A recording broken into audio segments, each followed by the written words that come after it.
आता काही करून आपल्याला त्या गाडीवाल्याला शोधायचंय. हा, अगं पण कसं शोधणार?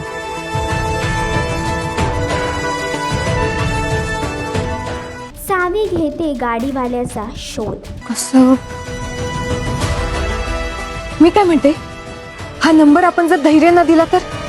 सावी देईल का इराच्या प्रश्नाचं उत्तर?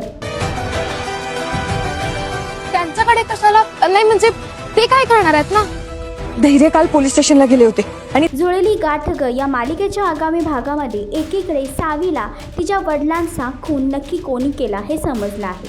मात्र ते पुरावे धैर्यासमोर आणण्यासाठी आता ती त्या गाडीवाल्याचा शोध घेत आहे आणि तिच्यासोबत आणखीन 2 तिला मदत करत आहेत. मात्र हा प्लॅन बनवत असतानाच इरा त्यांचं बोलणं ऐकते आणि ती आता सावीला उलट प्रश्न करते की तुम्ही नक्की कोणाचा शोध घेत आहात. तर इराने विचारलेल्या या प्रश्नाला सावी नक्की काय उत्तर देणार आणि सावीचा शोध अखेर सत्यापर्यंत पोहोचेल का? मालिकेचा अपकमिंग ट्रॅक तुम्हाला कसा वाटला हे कमेंट करून नक्कीच सांगा आणि अशीच अपडेट जाणून घेण्यासाठी तुम्ही आमचं चॅनल डेली चक्कर रिजनल याला लाईक, शेअर आणि सबस्क्राईब नक्कीच करा.